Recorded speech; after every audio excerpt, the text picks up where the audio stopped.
Hello everyone, good evening. स्वागत है सभी का ऑनलाइन स्टडी जोन में। आज के इस वीडियो में बात करने वाले हैं डेली मॉक टेस्ट, जो कि लूसेंट बुक से होता है, जिसमें 50 एमसीक्यू हम देखते हैं और ये इसका पार्ट 41 है।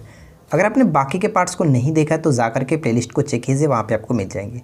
साथ ही इस वीडियो में हम लोग होमवर्क भी देखेंगे कि कल का होमवर्क आपका क्या रहने वाला है, तो इस वीडियो को कम्प्लीटली एंड तक वॉच कीजिए। तो चलिए शुरू करते हैं। देखिए फ्रेंड्स, इस वीडियो को शुरू करने से पहले एक छोटा सा इन्फॉर्मेशन मैं आपके साथ शेयर करना चाहता हूँ। मैं ऑनलाइन टेस्ट स्टार्ट कर चुका हूँ 1 मार्च से, जो कि बिहार एसआई प्री और ईएसआई मेंस एग्ज़ाम्स को लेकर के चल रहा हूँ। और यहाँ पे ऑनलाइन टेस्ट हम लोग डेली 50 एमसीक्यू के साथ करते हैं और हर संडे को 100 एमसीक्यू के साथ आपका ये सेट होता है, ठीक है। और हर सेट के बाद आपको रैंक लिस्ट भी जारी किया जाता है कि कितने बच्चों ने टेस्ट अटैम्प्ट किया और उसमें आपकी रैंकिंग क्या रही, ठीक है। और जैसे ही टेस्ट कंप्लीट होता है उसके बाद आपको पीडीएफ भी प्रोवाइड कर दी जाती है सारे क्वेश्चंस की, ताकि आप बाद में रिवीजन भी कर सको। और काफ़ी अच्छे अच्छे क्वेश्चंस हम आपके साथ डिस्कस करते हैं, जो कि एग्जाम्स के पॉइंट ऑफ व्यू से इंपॉर्टेंट होता है।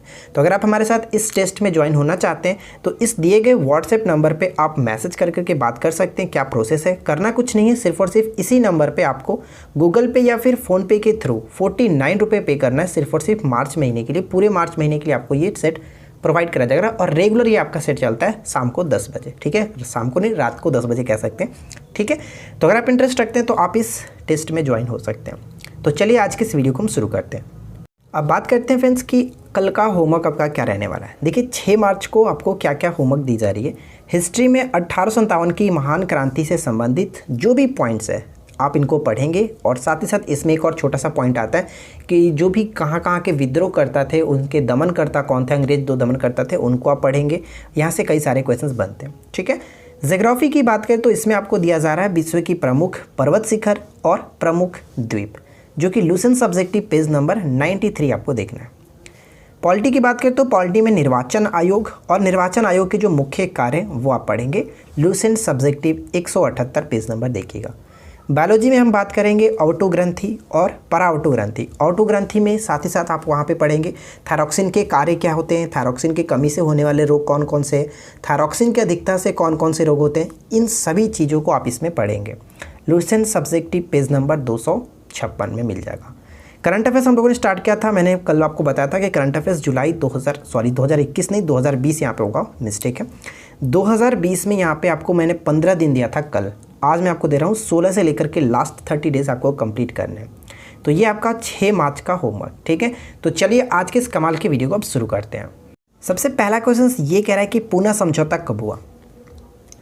पूना समझौता कब हुआ था, ध्यान दीजिएगा फ्रेंड्स। अब एग्जाम्स में थोड़ा सा टफ करने के लिए जो कि डेट भी पूछे जा रहे हैं। इसमें तो सभी लोग याद करते हैं, लेकिन डेट को आप याद रखिए, क्योंकि हाल ही में जो एग्जाम्स हुआ था उसमें भी क्वेश्चंस इस तरह से पूछे गए थे डेट के थ्रू। तो मैं आपको हमेशा रिकमेंड करता हूं कि आप डेट को याद रखिए।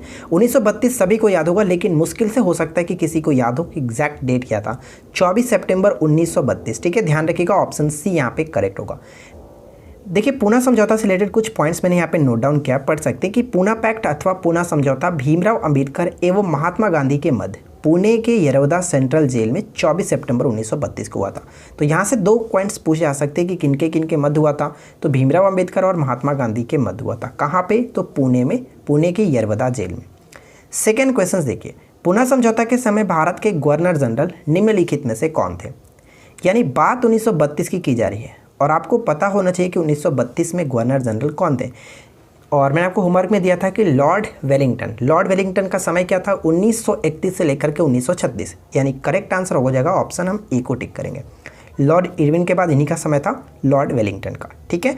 चलिए थर्ड क्वेश्चन देखिए और बताइए कि राइट आंसर यहाँ पे क्या होना चाहिए। निम्नलिखित कथनों पर विचार कीजिए। फर्स्ट और सेकेंड पॉइंट्स को पढ़िए और बताइए कि क्या होगा करेक्ट आंसर, सही कथन कौन सा है। एक एक करके हम देखते हैं। पहला पॉइंट क्या कह रहा है कि दूसरे गोलमेज सम्मेलन की असफलता के बाद महात्मा गांधी ने जनवरी 1932 में पुनः सविनय अवज्ञा आंदोलन को स्टार्ट किया। बिल्कुल सही पॉइंट्स है। सेकेंड पॉइंट है कि 16 अगस्त 1932 को रैमजे मैकडोनाल्ड ने सांप्रदायिक पंचाट की घोषणा की। और यहाँ से सबसे इंपॉर्टेंट पॉइंट्स ये बन सकता है कि रैमजे मैकडोनाल्ड ने सांप्रदायिक पंचाट की घोषणा कब की थी। ध्यान रखिएगा, अगस्त, यानी कि 16 अगस्त 1932 को। ये मोस्ट इंपॉर्टेंट पॉइंट बनता है, ठीक है। तो यहाँ पे दोनों के दोनों कथन सही है, इसलिए ऑप्शन हम सी को टिक करेंगे। 1 और 2 दोनों करेक्ट है।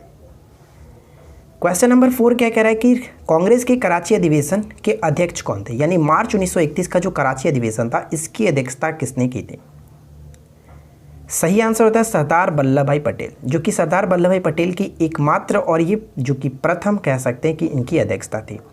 लॉर्ड लिनलिथगो के समय अगस्त प्रस्ताव अंग्रेजों के द्वारा कब लगाया गया? तो अगस्त प्रस्ताव जो है वो कब लगाया गया? तो 8 अगस्त 1940। ऑप्शन हम बी को टिक करेंगे। नेक्स्ट वन कि निम्नलिखित कथनों पर विचार कीजिए। फर्स्ट और सेकंड पॉइंट्स को पढ़िए, बताइए कि कौन सा कथन सही है। पहला पॉइंट्स कह रहा है कि क्रिप्स मिशन जुलाई 1942 में भारत आया। क्या ये सही है? जी नहीं फ्रेंड्स, ये पॉइंट गलत है, क्योंकि यहाँ पे मैं आपको बता दूं कि मार्च 1942 में भारत आया हुआ था। ये पॉइंट तो गलत हो जाता है। सेकंड पॉइंट है कि पंडित जवाहरलाल नेहरू और मौलाना अबुल कलाम आज़ाद क्रिप्स मिशन के साथ कांग्रेस के आधिकारिक वार्ताकार थे। ये पॉइंट बिल्कुल सही है और डायरेक्ट क्वेश्चन भी पूछा जाता है कि क्रिप्स मिशन के जो कांग्रेस के वार्ताकार थे वो कौन थे। तो यही दो नाम आपको याद रखने कि JLN और मौलाना अबुल कलाम आज़ाद। ठीक है, तो यहाँ पे कह सकते हैं कि केवल और केवल 2 कथन सही है। ऑप्शन हम बी को टिक करेंगे, केवल 2। नेक्स्ट वन देखिए, अगला पॉइंट बनता है कि अकालों को रोकने अथवा अकाल पीड़ितों की सहायता हेतु भारत सरकार ने अकाल संहिता कब प्रचारित किया? अकाल संहिता कब प्रचारित किया गया? तो यहाँ पे सही आंसर होगा 1883। ऑप्शन सी करेक्ट आंसर है। नेक्स्ट वन बनता है कि नेक्स्ट क्वेश्चन बनता है कि ब्रिटिश नागरिकों को सर्वप्रथम किस वर्ष भारत में भूमि खरीदने एवं बसने की अनुमति मिली? इस क्वेश्चन का राइट आंसर हो जाएगा ऑप्शन बी 1833 में। ठीक है, 1833 राइट आंसर होगा। 3 जून योजना का संबंध किससे है? बताइए, ये क्वेश्चन बहुत ज़्यादा इंपॉर्टेंट है। 3 जून योजना का संबंध किससे है? तो यहाँ पे सही आंसर होगा लॉर्ड माउंटबेटन। ऑप्शन हम डी को टिक करेंगे। देखिए 3 जून योजना क्या थी, यहाँ पे हम थोड़ा सा पढ़ सकते हैं। सत्ता हस्तांतरण के लिए 24 मार्च 1947 को भारत के गवर्नर जनरल लॉर्ड माउंटबेटन को बनाया गया। ठीक है, 3 जून 1947 को माउंटबेटन योजना घोषित की गई, जिसमें भारत पाकिस्तान का विभाजन था, भारत विभाजन शामिल था। इसी को 3 जून योजना के नाम से जाना गया, यानी कि 3 जून 1947 को जो इनकी घोषणा थी उसी को 3 जून योजना के नाम से जाना जाता है। तो ये चीज़ आपको ध्यान में रखना है। नेक्स्ट वन क्या कह रहा है? अमूर नदी किन 2 देशों के बीच सीमा बनाती है? अमूर नदी किन 2 देशों के बीच सीमा बनाती है? Right answer will be option A, चीन और रूस के बीच। नेक्स्ट वन बनता है कि विश्व का सबसे ऊंचा जलप्रपात कौन सा है? विश्व का सबसे ऊंचा जलप्रपात कौन सा है? वेनेजुएला देश में स्थित साल्टो एंजिल जलप्रपात दुनिया का सबसे ऊंचा जलप्रपात के रूप में जाना जाता है। नेक्स्ट क्वेश्चन क्या कह रहा है कि एंजिल जलप्रपात किस नदी पर स्थित है? वेनेजुएला में स्थित साल्टो एंजिल जो जलप्रपात है वो किस नदी पर स्थित है? कैरोनी नदी पर। Option C will be correct answer. Next question की निम्नलिखित में से किस देश को 1000 झीलों की भूमि कहा जाता है? 1000 झीलों की भूमि के रूप में किसे जाना जाता है? ऑप्शन ए करेक्ट आंसर होगा फिनलैंड। ठीक है, फिनलैंड को ध्यान रखिएगा, फिनलैंड। नेक्स्ट वन, अगला क्वेश्चन क्या कह रहे हैं? अच्छा, आगे बढ़ने से पहले एक छोटा सा क्वेश्चन पूछता हूँ, बताइए जल्दी से कमेंट करके फिनलैंड की राजधानी क्या होती है? कई बार क्वेश्चन पूछा गया एग्जाम्स में, फिनलैंड की राजधानी जल्दी से कमेंट कीजिए। नेक्स्ट क्वेश्चन, निम्नलिखित कथनों पर विचार कीजिए। निम्नलिखित कथनों पर विचार कीजिए। फर्स्ट और सेकंड पॉइंट्स को पढ़ करके बताइए कि कौन सा कथन सही है। तो यहाँ पे फर्स्ट पॉइंट क्या कह रहा है कि ह्यूमरस ऊपरी बाहु में स्थित अस्थि होती है, जो कि बिल्कुल सही है, और इन हस्तियों की संख्या कितनी होती है? 2 होता है। ठीक है, अगर हम बात करें सेकेंड पॉइंट, तो फ्लेंजेज में अस्थियों की संख्या जो होती है वो 28 होती है, जो कि बिल्कुल सही है। यानी कि अंगुलियों में जो हस्ती होती है उनको हम लोग फ्लेंजेज के नाम से जानते हैं, और इसमें अस्थियों की संख्या टोटल 28 होती है। तो दोनों के दोनों कथन सही है, इसलिए ऑप्शन हम सी को टिक करेंगे, 1 और 2। Option C will be correct answer.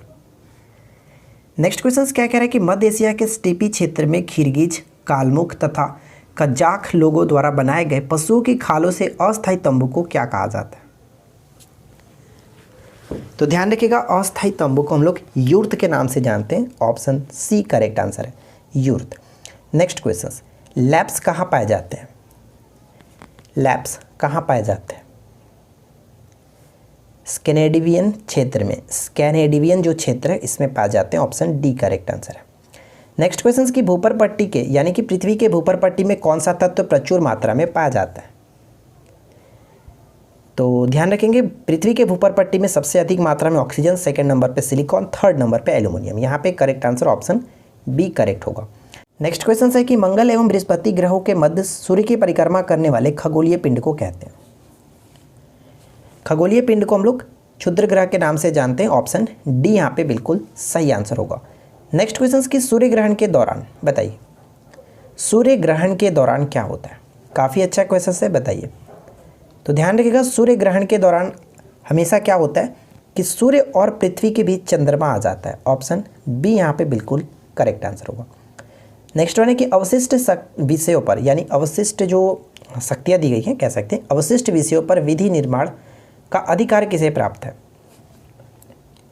तो अवशिष्ट शक्तियाँ संघ को दी गई है। ऑप्शन ए करेक्ट आंसर होगा। Option A will be correct answer. Next question कि निम्नलिखित कथनों में कौन सा जो कि सही है? बताइए कि निम्न में कौन सा कथन सही होगा। चारों पॉइंट्स को अच्छे से पढ़िए और बताइए कि राइट आंसर क्या होगा। तो देखिए फ्रेंड्स, यहाँ पे सही आंसर हमारा क्या होगा। पहला पॉइंट कह रहा है कि संघ सूची के विषयों पर विधि निर्माण का अनन्य जो अधिकार है संसद को है। बिल्कुल सही है कि संघ जो सूची है उसमें संसद का अधिकार होता है, उस पर विधि बनाने का, कानून बनाने का। राज्य सूची के विषयों पर विधि निर्माण का जो अधिकार है वो राज्य के विधानमंडल पर है। बिल्कुल सही, दोनों का दोनों यहाँ पे सही हो रहा है। थर्ड पॉइंट कह रहा है कि समवर्ती सूची के विषयों पर संसद तथा राज्य विधानमंडल दोनों को ही विधि निर्माण का अधिकार प्राप्त है। तो तीनों के तीनों पॉइंट्स यहाँ पे सही हो गए, इसलिए ऑप्शन डी को टिक करेंगे, उपयुक्त सभी। नेक्स्ट वन बनता है कि किन स्थितियों में संसद राज्य सूची के विषयों पर विधि निर्माण कर सकती है, कानून बना सकती है? और यहाँ पे हम कह सकते हैं कि उपयुक्त सभी, यानी आपातकाल की स्थिति में दो या अधिक राज्यों की सहमति से अंतर्राष्ट्रीय संधि व समझौते को लागू करने हेतु, तो इन सभी कारणों की वजह से जो कि राज्य सूची के विषय पर संसद कानून बना सकती है। नेक्स्ट पॉइंट बनता है कि सरकारी आयोग की स्थापना निम्नलिखित में से किसके संबंध में जांच के लिए हुई थी? सरकारी आयोग का जो स्थापना की गई थी किसके संबंध में जांच के लिए की गई थी? तो यहाँ पे हमारा सही आंसर हो जाता है ऑप्शन बी, केंद्र राज्य संबंध। Option B will be correct answer. Next question आर्थिक नियोजन विषय है। ये क्वेश्चंस और ऊपर में जो मैंने आपको क्वेश्चंस बताया दोनों बहुत ज़्यादा इंपॉर्टेंट है, कई बार एग्जाम्स में रिपीट हुए, तो अच्छे से याद रखिएगा। आर्थिक नियोजन जो विषय है वो समवर्ती सूची का विषय है। ऑप्शन सी को टिक करेंगे। नेक्स्ट वन क्या कह रहा है, निम्नलिखित में से कौन सुमेलित नहीं है? तो अच्छे से पढ़िए और बताइए कि कौन सुमेलित नहीं है। देखिए अगर हम यहाँ पे ऑप्शन बी को देखें, तृतीय पंचवर्षीय योजना का संबंध 1966 से 71 नहीं था। क्यों? क्योंकि तृतीय पंचवर्षीय योजना जो थी वो 61 से 66 था। ठीक है, 61 से 66, पहला 51 से 56, दूसरा 56 से 61, तीसरा 61 से 66 था। तो ये चीज़ आपको ध्यान में रखना है। ठीक है, आगे बढ़ते हैं। नेक्स्ट क्वेश्चन है कि द्रोणाचार्य पुरस्कार की शुरुआत किस वर्ष हुई? ध्यान रखिएगा, द्रोणाचार्य जो पुरस्कार दिया जाता है वो खेलों के जो उत्कृष्ट कोच होते हैं उनको दिया जाता है। ठीक है, और ये स्टार्ट की गई थी 1985 से। ऑप्शन सी करेक्ट होगा। गोल किस प्रसिद्ध भारतीय हॉकी खिलाड़ी की आत्मकथा है? गोल जो है वो आत्मकथा है किसकी? मेजर ध्यानचंद। हॉकी के जादूगर के रूप में प्रसिद्ध है मेजर ध्यानचंद। ठीक है, जो खेल दिवस मनाया जाता है प्रत्येक वर्ष 29 अगस्त को इन्हीं के जयंती के रूप में मनाया जाता है। ठीक है ना। आयरन शब्द किस खेल से संबंधित है? और ये क्वेश्चन भी बहुत बार रिपीट हुआ है। आयरन शब्द किस खेल से संबंधित है? कई बार पूछा गया। आयरन शब्द का संबंध गोल्फ से है। ऑप्शन हम बी को टिक करेंगे। कुछ पॉइंट्स मैंने नोट डाउन किया, आप इसको पढ़ सकते हैं। देखिए, गोल्फ खेल का आरंभ 15वीं शताब्दी के मध्य स्कॉटलैंड में हुआ था। आयरन शब्द गोल्फ से संबंधित है। इसकी अन्य शब्दावली यानी कि गोल्फ की अन्य जो शब्दावली आप यहाँ पे पढ़ करके याद रख सकते हैं। ठीक है, चलिए नेक्स्ट क्वेश्चन देखते हैं। अगला प्रश्न है कि इंदिरा गांधी राष्ट्रीय मुक्त विश्वविद्यालय की स्थापना कब की गई थी? यानी जिसको हम लोग शॉर्ट में इग्नू के नाम से जानते हैं। Indira Gandhi national open university, इसकी स्थापना की गई थी 1985 में। ऑप्शन हम बी को टिक करेंगे। नेक्स्ट क्वेश्चन कि एलईडी का पूर्ण रूप क्या है? बताइए कि एलईडी का पूर्ण रूप क्या होता है? Light emitting diode. Option A will be correct answer. Next देखिए, मूलांकुर के अतिरिक्त पौधे के किसी भी भाग से विकसित होने वाली जड़ें क्या कहलाती है? मूलांकुर के अतिरिक्त पौधे के किसी भी भाग से विकसित होने वाले जड़ें को हम लोग अपास्थनिक मूल कहते हैं। ऑप्शन बी को टिक करेंगे। देखिए, इससे जुड़ी कुछ पॉइंट्स मैंने यहाँ पे नोट डाउन किया है, और ये क्या है कि जब मूलांकुर के अतिरिक्त पादप के किसी अन्य भाग से मूलें निकलती हैं तो उनको अपास्थनिक मूल कहते हैं। और इसके उदाहरण क्या है? बाजरा, ज्वार, घास, बरगद, इन सभी को याद रखिएगा। नेक्स्ट क्वेश्चन है कि आइरिस का क्या काम होता है? आँख में उपस्थित जो आइरिस है, जिसको हिंदी में हम लोग परितारिका के नाम से जानते हैं, जो आइरिस है वो इंग्लिश वर्ड है, परितारिका के रूप में जाना जाता है, और इसका कार्य है कि आँख में जाने वाले प्रकाश की मात्रा को नियंत्रित करना। ऑप्शन ए करेक्ट होगा, और ये काफ़ी इंपॉर्टेंट क्वेश्चन है, इसको याद रखिएगा। ठीक है, हम यहाँ पे छोटा सा पॉइंट्स पढ़ सकते हैं कि मानव तथा अधिकांश स्तनधारियों एवं पक्षियों की आँख के भीतर की एक पतली वृत्ताकार संरचना है जिसका काम आँख के तारे यानी कि पुपिल के व्यास को नियंत्रित करना होता है। इस प्रकार आइरिस जो होता है रेटिना पर पहुंचने वाले प्रकाश की मात्रा को नियंत्रित करती है। साथ ही साथ ये भी ध्यान रखिएगा कि आँख का रंग परितारिका के रंग से ही परिभाषित होता है। आपने देखा होगा किसी की आँखें नीली होती है, किसी की भूरी होती है, तो ये परितारिका के ऊपर ही डिपेंड करता है। नेक्स्ट पॉइंट है कि किस अनुच्छेद के तहत संसद को नागरिकता के संबंध में कानून बनाने का अधिकार प्रदान किया गया। संसद को नागरिकता के संबंध में कानून बनाने का अधिकार अनुच्छेद 11, ठीक है। नागरिकता का प्रावधान ब्रिटेन के संविधान से लिया गया था या फिर इंग्लैंड कह सकते हैं, और इसके संबंध में जो आर्टिकल है वो कहाँ है, 5 से लेकर के 11 तक, भाग 2 के अंतर्गत आता है नागरिकता। ये सभी चीज़ें याद रखिएगा। चलिए अगला क्वेश्चन क्या है, अनवरत योजना किस अवधि के लिए बनाई गई थी, जिसको रोलिंग प्लान के नाम से भी जानते हैं। अनवरत योजना जो है वो 78 से 83, ऑप्शन सी को टिक करेंगे, लेकिन इसको 80 में ही समाप्त कर दिया गया और उसके बाद छठी पंचवर्षीय योजना को स्टार्ट किया गया था। पूर्ण सूर्य ग्रहण के समय सूर्य का कौन सा भाग दिखाई देता है, पूर्ण सूर्य ग्रहण के समय सूर्य का कौन सा भाग दिखाई देता है, तो किरीट, ठीक है, ऑप्शन ए करेक्ट आंसर है किरीट। नेक्स्ट क्वेश्चन क्या है कि केंद्र राज्य संबंधों पर विचार करने के लिए सरकारी आयोग का गठन कब किया गया था। ऊपर हम लोगों ने इसके बारे में क्वेश्चन देखा था कि सरकारी आयोग का गठन किस लिए किया गया था, तो केंद्र राज्य संबंधों पर जांच के लिए, ठीक है। तो यहाँ पे वही क्वेश्चन घुमा करके पूछा गया कि कब किया गया था, तो 1983 में। और साथ ही साथ इससे जुड़ी कुछ पॉइंट्स मैंने यहाँ पे नोट डाउन किया, आप इसको भी पढ़ करके समझ सकते हैं। यहाँ से कई सारे क्वेश्चन पूछे जा सकते हैं। देखिए सबसे पहला चीज़ कि केंद्र तथा राज्यों के संबंध पर विचार करने के लिए 1983 में न्यायमूर्ति SR सरकारिया की अध्यक्षता में 3 सदस्यीय आयोग का गठन किया गया था, ठीक है। इस समिति ने 1987 में अपनी 1600 पृष्ठों की विस्तृत रिपोर्ट प्रस्तुत की थी। आयोग ने केंद्र तथा राज्यों के विधायी व वित्तीय संबंधों, साथ ही साथ राज्यपाल की नियुक्ति तथा राज्यों में राष्ट्रपति शासन के संबंध में महत्वपूर्ण सिफारिशें दी थी। सबसे इंपॉर्टेंट पॉइंट्स ये पूछा सकता है, क्वेश्चंस को थोड़ा सा टफ करने के लिए ये पूछा जा सकता है कि सरकारी आयोग के जो अन्य 2 सदस्य थे वो कौन कौन से थे, तो इन दोनों के नाम को आपको याद रखना है, ठीक है, V शिवराम और SR सेन, ठीक है, SR सेन, आप इन नामों को याद रखिएगा, ठीक है। चलिए अगला क्वेश्चन क्या कह रहा है कि निम्नलिखित में से संसद की वह स्थायी समिति कौन सी है जिसमें राज्यसभा के सदस्य शामिल नहीं होते, राज्यसभा के सदस्य शामिल नहीं होते, इसमें सिर्फ और सिर्फ लोकसभा के 30 सदस्य होते हैं और वो है प्राक्कलन समिति, ऑप्शन बी करेक्ट होगा। देखिए नेक्स्ट क्वेश्चन ये कह रहा है कि मध्य प्रदेश उच्च न्यायालय कहाँ स्थित है, यानी मध्य प्रदेश का उच्च न्यायालय जो है वो कहाँ स्थित है, जबलपुर में स्थित है, ऑप्शन डी करेक्ट होगा। नेक्स्ट क्वेश्चन कि सुंदर राजन समिति का संबंध किससे है, सुंदर राजन समिति का संबंध किससे है। मैंने समिति से रिलेटेड एक अलग वीडियो बना रखा है, अगर आपने नहीं देखा है तो आप सर्च कर लीजिएगा, मिल जाएगा। सुंदर राजन समिति का संबंध जो है वो पेट्रोलियम से, ऑप्शन ए करेक्ट आंसर है। फ्रेंड्स अगर आपने अभी तक इस वीडियो को लाइक नहीं किया तो प्लीज़ मैं आपसे छोटा सा रिक्वेस्ट करूंगा कि वीडियो को अधिक से अधिक लाइक कर दीजिए, अपने दोस्तों के साथ शेयर कर दीजिए।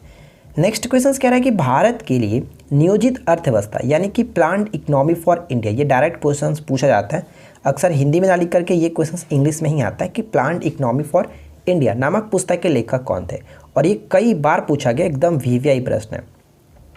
इस क्वेश्चन का राइट आंसर होता है, ठीक है, विश्वेश्वरैया, यानी कि sir M Visvesvaraya, option C को टिक करेंगे। अब बात करते हैं करंट अफेयर्स के क्वेश्चंस की, तो ध्यान दीजिएगा। पहला क्वेश्चन है कि भारत का सबसे बड़ा पिगरी मिशन किस राज्य में शुरू किया गया, पिगरी मिशन किस राज्य में शुरू किया गया, ऑप्शन डी यानी मेघालय में, ठीक है, मेघालय। अगला क्वेश्चन कि उस बैंक का नाम बताइए जो जैविक कपास उत्पादकों के लिए सफल ऋण उत्पादक लॉन्च करने की योजना बना रहा है, और वो बैंक कौन सा है, भारतीय state bank, option A correct answer है।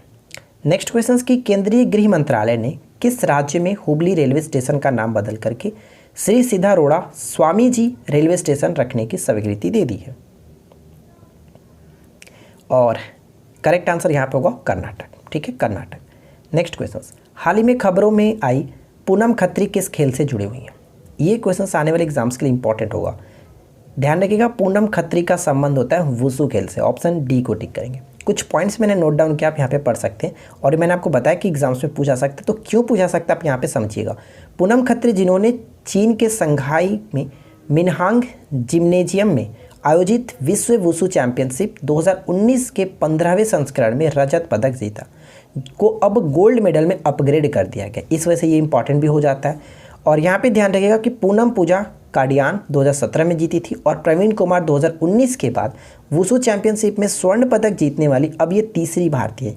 इस वजह से भी इंपॉर्टेंट हो जाता है। ठीक है, आगे बढ़ते हैं। नेक्स्ट क्वेश्चन क्या कह रहा है कि मुंद्रा पोर्ट टर्मिनल किस राज्य में स्थित है? बताइए कि मुंद्रा पोर्ट टर्मिनल किस राज्य में स्थित है? इसका राइट आंसर क्या होगा? गुजरात। ऑप्शन डी को टिक करेंगे, गुजरात। चलिए, इससे भी जुड़ी कुछ मैंने पॉइंट्स लगा रखा है, पढ़ सकते हैं कि मुंद्रा पोर्ट टर्मिनल गुजरात में स्थित है। मुंद्रा में मेगा पोर्ट की एक प्रमुख आर्थिक प्रवेश द्वार है जो भारत की उत्तरी पर्वतीय क्षेत्र को पूरा करता है। यह भारत का सबसे बड़ा वाणिज्यिक बंदरगाह है। एग्जाम्स के लिए पूछा जा सकता है कि भारत का सबसे बड़ा वाणिज्यिक बंदरगाह कौन सा है, तो इसी को याद रखेगा, मुंद्रा। ठीक है, नेक्स्ट है कि भारत और अंगोला के बीच हाल ही में पहली संयुक्त आयोग की बैठक हुई है। अंगोला की राजधानी बताइए। अंगोला की राजधानी क्या है? अफ्रीका महाद्वीप में पड़ता है, तो इस क्वेश्चन का राइट आंसर होता है लुआंडा। ठीक है, लुआंडा करेक्ट आंसर होगा, अंगोला की राजधानी लुआंडा। अगला क्वेश्चन, देवधर जो हाल ही में खबरों में है, किस राज्य का एक जिला है? देवधर बताइए। तो यहाँ पे सही आंसर हमारा होगा ऑप्शन बी, झारखंड। ठीक है, देवधर जो है झारखंड। अब ये क्यों हाल ही में चर्चा में था, तो यहाँ पे हम पढ़ सकते हैं कि रक्षा अनुसंधान और विकास संगठन यानी कि डीआरडीओ और राज्य सरकार के सहयोग से झारखंड को जल्द ही देवधर में अपना दूसरा हवाई अड्डा मिलने वाला है। इस वजह से ये चर्चा में था, तो ये आपको ध्यान में रखना है। नेक्स्ट क्वेश्चन बनता है कि भारत की पहली एकीकृत एयर एम्बुलेंस सेवा किस शहर में शुरू की गई है? एकीकृत एयर एम्बुलेंस सेवा हाल ही में स्टार्ट की गई है बेंगलुरु में। ऑप्शन डी करेक्ट आंसर है। नेक्स्ट क्वेश्चन की किस राज्य की सरकार ने ई ग्रंथालय का शुभारंभ किया है? ई ग्रंथालय का शुभारंभ हाल ही में किया गया किसके द्वारा? उत्तराखंड के सरकार के द्वारा। Option B correct answer. Next one, digital currency electronic payment किस देश की डिजिटल मुद्रा है? हाल ही में इसको लॉन्च किया गया था, जो कि 2020 में ही लॉन्च किया गया था। डिजिटल करेंसी इलेक्ट्रॉनिक पेमेंट किस देश की डिजिटल मुद्रा है? तो यहाँ पे हमारा सही आंसर होता है चाइना। ऑप्शन डी को टिक करेंगे। तो देखिए फ्रेंड्स, यहाँ पे हम लोगों ने 50 MCQ कवर किया। आई होप कि आप लोगों को ये वीडियो अच्छी लगी होगी। वीडियो पसंद आई हो, वीडियो हेल्पफुल लगी हो तो लाइक कर दीजिए, अपने दोस्तों के साथ शेयर कर दीजिए। क्यूज का क्वेश्चन जल्दी से नीचे कमेंट्स करके बताइएगा कि कौन सा मुगल शासक चित्रकारों का सबसे बड़ा संरक्षक है। और साथ ही साथ चैनल को सब्सक्राइब नहीं किया तो चैनल को सब्सक्राइब करके रखिए, नोटिफिकेशन बिल को ऑल पे सेट करके रखिए। और जो मैंने आपको ऑनलाइन टेस्ट के लिए बताया था, अगर आप इंटरेस्ट रखते हैं तो आप हमसे जो कि मैसेज करके बात कर सकते हैं। ठीक है, तो मिलते हैं किसी और वीडियो में नेक्स्ट टॉपिक के साथ। Thanks for watching, keep learning, have a good day.